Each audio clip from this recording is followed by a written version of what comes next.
Hey everyone, Pushinguproses here. Welcome back to another Q&A. I know it's been a long time, but I finally got the gumption to record one of these things. This is going to be a Patreon Q&A. I pulled all of these questions from my patrons. If you're interested in that, the details are in the description below.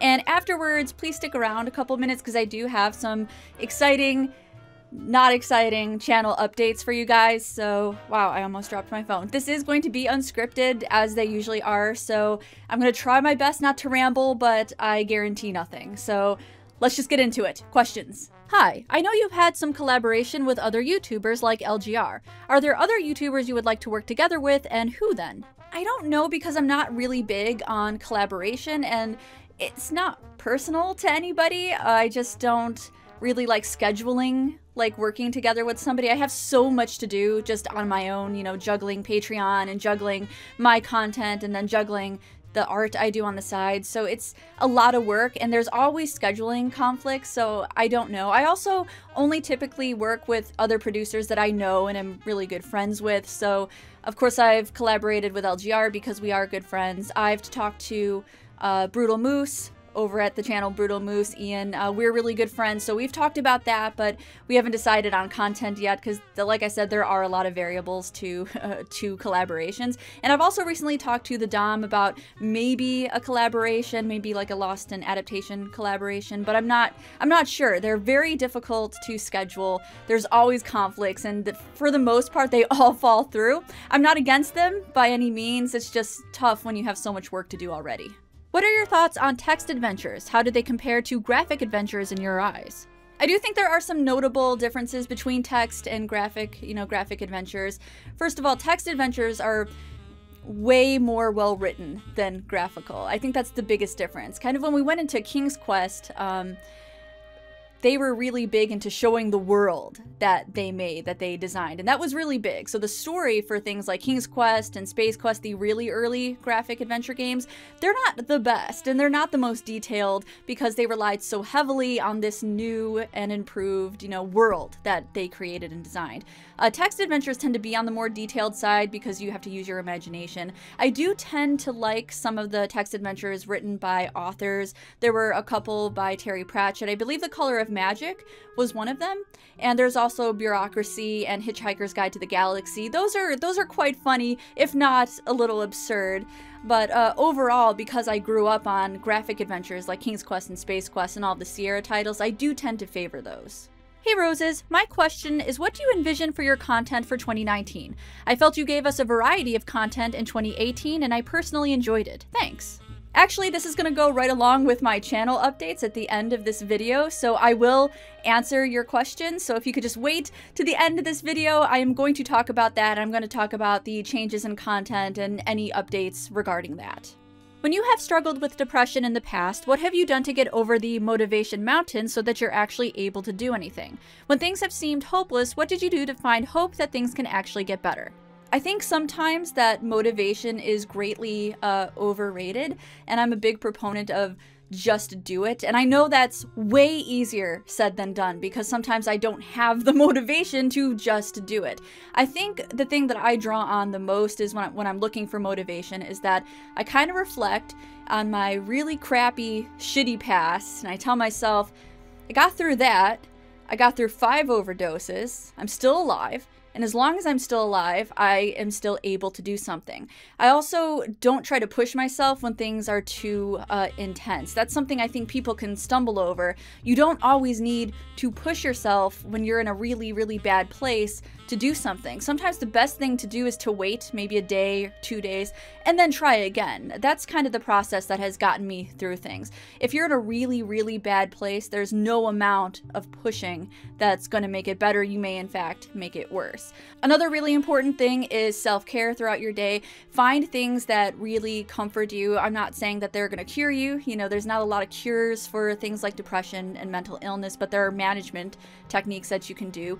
Maybe that's in the form of taking a bath before you work on something. Maybe that will comfort you enough to give you the energy to do something. Or maybe you go grab a cup of coffee before starting your work. I do that every single day before I work because it gives me a sense of routine. I get up, I drive you know, I just go through the drive-thru. You don't even have to go into the coffee shop if you're not up to it. Just go through the drive-thru, get yourself a cup of coffee, and you've done something for the day. And if you can't push any harder than that, then wait until the next day and try again. In fact, I was supposed to film this Q&A yesterday, but I was in a bad headspace. I couldn't push myself through it, so I ended up getting a cup of coffee today, taking a bubble bath, and now I'm trying again and getting through it. You've done a few videos about Nickelodeon shows. Have you ever watched Pop-Arena's Knickknacks? It's an intense retrospective going back 40 years, more or less, show by show. I have not seen it, but I am familiar with it. I have been linked to it on Twitter multiple times. It sounds like it's completely up my alley, so I should find the time to check it out. What do you want your legacy to be at the end of your YouTube career? Honestly, I just want people to know that I tried my best and I got over all of my obstacles the best that I could. And that I was a good person. That'd be nice. What is one game you've been wanting to play or replay that you have been unable to find a copy of anywhere? To be completely honest with you, I haven't had that problem yet. I've always been able to find the games that I've wanted to replay. There might be a game in my subconscious somewhere that I've totally forgotten about that I just haven't recalled yet, but yeah, because games have been very accessible lately, I really haven't had that problem. Al Lowe recently sold his copy of the source code of Leisure Suit Larry. What game would you want to see the source code of made available to the public? You know, I'm honestly not sure how I feel about Al Lowe just selling the source code. That's illegal, right? I don't understand what happened there. I thought that was owned by Sierra or Activision, so I have no idea how that even happened. But I don't know, because I'm not a programmer, so the source code isn't exactly important to me. So I don't really care. Sorry. You often cover children's horror on your channel, particularly stuff from a certain era most of your fans, including myself, grew up with. I was curious to know what some of your favorite proper horror films of the last 20 years are, assuming you have any. As of right now, my favorite horror film from the last 20 years is probably Krampus, because that is just my favorite kind of horror. It's not overly gory. There's a little bit, but it's not overly gory. It's not slashery. It's got really awesome practical effects, and I just really enjoyed it. It was really kind of dark and weird. I also really enjoyed the Babadook. That film just strikes many chords with me because it has that underlying meaning and symbolism of grief. That actually, I think, legit scared me on kind of a psychological level. So yeah, I would say those two movies, Krampus and the Babadook. Babadook? Babadook. I feel like I'm always mispronouncing that. Babadook. What kind of content do you see yourself focusing on in the coming year? More TV retrospectives, series covering classic game franchises one by one, more regular short videos, or less frequent long videos? I will answer that at the end of this video. Like I said, I just don't want to skip any questions. I want to make sure I read all of them, but I will be answering that at the end of the Q&A portion. I'm risking being meta, but what is the most annoying question you get asked? Probably something along the lines of, will you review this game, or will you review this TV series, or have you heard of this thing? Just in general, I'm not a big fan of yes or no questions, because if the answer is no, I can't really go anywhere with that. And even if the answer is yes, I still don't really go anywhere with that. I'd rather be asked more thought-provoking questions for the most part. Do you listen to any video game soundtracks outside the game itself? If so, which are your favorites and why? I honestly don't listen to video game soundtracks as background or in my spare time. I am a big music person. I have a lot of favorite bands and favorite songs. It's a huge part of my life, but video game soundtracks, I'm kind of disconnected from in a way. I use them all the time as background for my videos, but I don't tend to listen to them on their own. I think it's because I favor songs with lyrical content and singing. Instrumental is not one of my favorites, but I do have a couple favorite soundtracks. I like the Grim Fandango soundtrack a lot, and I love all the music from most of the Final Fantasy games. What are some of your favorite Murder, She Wrote episodes and why? You know, I think we've gotten to the point where I've seen so many Murder, She Wrote episodes that I don't have a favorite. I just like all of them all the time forever. I do kind of like the Magnum PI Murder, She Wrote crossover. That's really fun. And one of the episodes really sticks out in my mind because there's this one episode where somebody, I'm spoilers of course, but there's this one episode where somebody gets like their neck crushed by a garage door like they're passed out. No, I'm sorry, it wasn't a garage door, it was a gate. Ooh, it's all coming back to me now. So what happened was somebody was passed out like in between this gate, and then the gate closed on their neck. And the murderer turned out to be a dog, like indirectly, like the dog was trained to hit the button for the gate that closed on this woman's neck. I just remember that one so well because I liked the dog, and that gate thing kind of freaked me out a bit. How have the challenges of creating content changed over the years for you? What was your biggest hurdle starting, and what is it now? My biggest obstacle has always been dealing with the BDD as a YouTuber and as somebody who likes to film on camera every now and then. If you're not familiar, if you're new here, I have body dysmorphic disorder. I have had it since I was like 11 or 12. And so when I first started doing this back in 2010, I would only do Let's Plays or short little Let's Plays because I actually could not be on camera at that point. Anytime I tried to film myself or tried to look at my face, I would end up triggering myself and I would have a horrible mental breakdown an episode, and I would have to keep putting it away. As you can see, I've made a lot of progress with that because I keep doing it. I've been in therapy and I've been doing exposure therapy. I still don't like it. I don't like filming right now even, but I have made a lot of progress. And to be honest, that is still my biggest obstacle. My biggest obstacle has always been, and probably always will be, in terms of doing YouTube, managing my body dysmorphic disorder while also trying to put out content and trying to get better. Have any hot takes regarding the current state of retro gaming YouTube? I know you've noticed the shift in viewer interest over the past couple years and adjusted your content accordingly. It's dead, Jim. In all seriousness, I do think that retro gaming reviews have gone down in interest because, I mean, our interests are always shifting and they're always changing. I think retro game reviews used to be the hotness, and if you're still a really big YouTuber who does retro games, you probably still have that popularity. For me, it was always hard to reach a lot of people doing adventure game reviews because the adventure games I chose were on the obscure side. Not everyone was familiar with them. Not everybody even has that nostalgia for them. And so I have noticed that it's stagnated kind of severely over time, which was why I felt the need to shift my focus as well and try to reach more people. And more of that after the Q&A. How do you feel about the Myst series? I don't hate it, but I don't love it either. I have a little bit of attachment to it because it is something that I found very intriguing when I was young. I found the atmosphere very mysterious. It was kind of the first-person adventure game I had ever played, and I always was very intrigued by it, but overall I'm not the biggest Myst fan.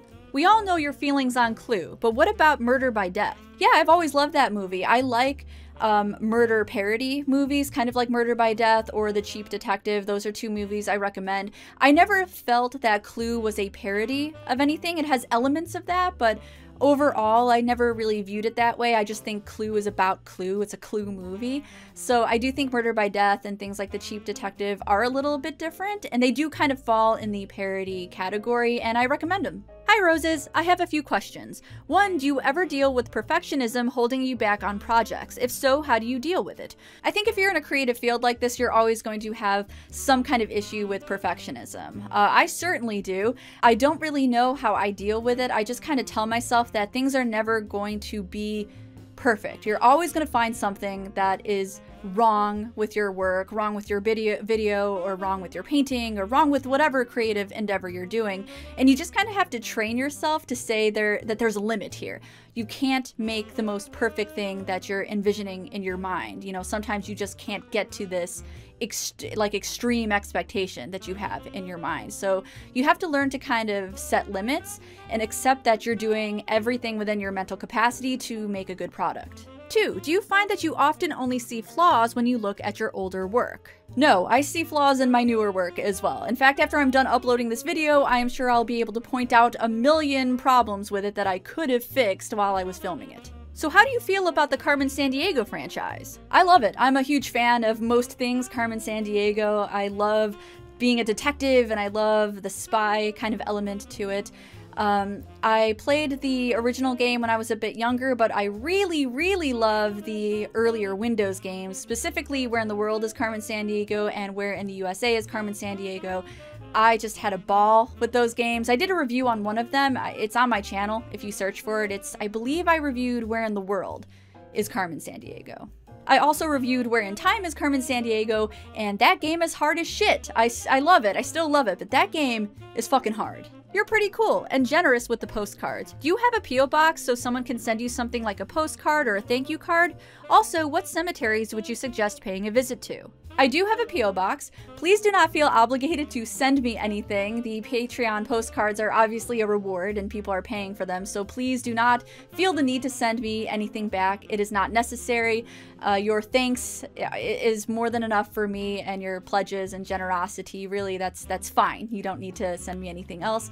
Generally, if people are wanting my P.O. box, it's to donate a PC game to me, and in that case, I ask people to email me first or message me first, just so I know I'm not getting a duplicate, because with big box PC games, those things take up a lot of space, and I just can't take in any duplicates. So if you are wanting to send me something, please email me first so we can talk about it beforehand. As far as cemeteries go, I haven't been to many, but my favorite thus far is St. Louis Cemetery in New Orleans. I've been following you for a good long time, and a great amount of your personal struggles you've talked about really parallels my life. I really want to thank you for what you do. You're an amazing person, and I'm extremely appreciative of you and your content. That is not a question, but I do like hearing it. Okay, now that the questions are over, I do want to talk about the updates to my channel, as those were some of the questions in the Q&A. You may have noticed that I rebranded slightly, and I have been doing more retro television type of content, history ofs and episode retrospectives and stuff like that.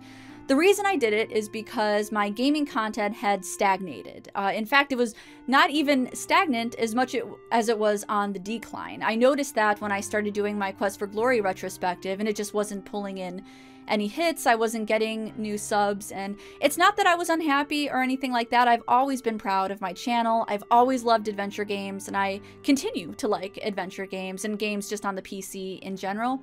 But I wasn't growing. You know, I wasn't doing anything to reach new people, and I really wanted to. I really wanted to do other things.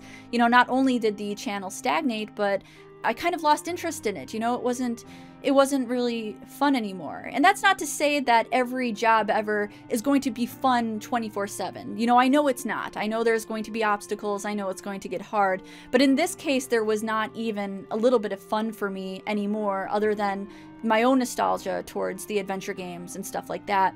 And that's kind of why the Quest for Glory series is on hold at the moment. They didn't really pull great numbers. I know people liked them. I know there's going to be people in the comments saying, I watched those and I loved it. And I'm glad you did. I really am. I'm not abandoning the retrospective as of right now, but what I want to do is I want to be, you know, smart and make strategic decisions about the channel. I want to be able to reach more people before I consider going back. I know you guys are just waiting so anxiously for Wages of War. You may have noticed that I actually tried to dive into television a couple years ago with David the Gnome, and then I did a Barbie and the Rockers type of a thing that was like a made-for-TV special, and I felt like they did okay. They didn't have the reach that I thought they would, and I just really wanted to keep trying. I really like retro television. I want to have a variety on my channel. I want to be able to reach new people, as I've said, so I tried it again over the summer. I started with Doug, you know, Nickelodeon's Doug, and that did really well. And then I went on to Hey Dude, Salute Your Shorts, and The Adventures of Pete and Pete, which is up right now. And they continued to do really well. And my channel got a new boost that I always hoped that it would. I finally was getting paid an appropriate amount of money for the work I was doing. And like I said, it's not that money is the most important thing, but for the amount of work that I was, you know, putting into the channel, I really wanted to make a little more. I wanted to set goals for myself and keep pushing and keep challenging to see, you know, what I was capable of.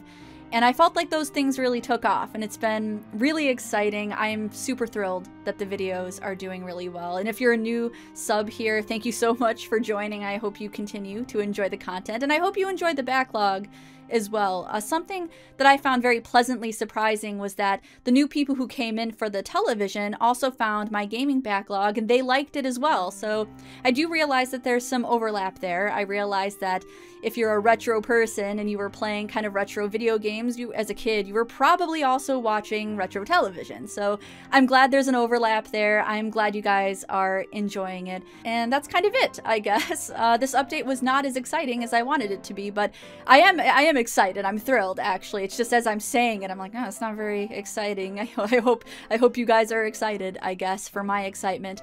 But yeah, that's what I've been doing, and that is what you can continue to expect from me from 2019. Like I said, I'm not dropping gaming completely. I have a Twitch channel where I still play games, so it's kind of like a live Let's Play, I suppose. And those are all dedicated to gaming, so I'm still passionate about that. But for the time being, it is going to be, the main content is going to be retro television, so I can try to build up the channel more so I can reach more people.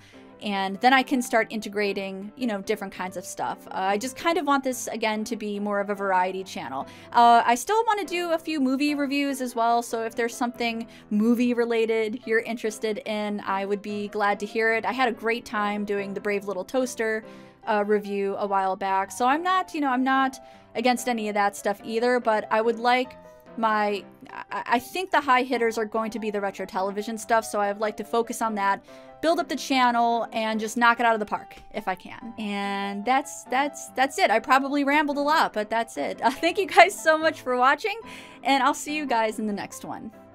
Bye.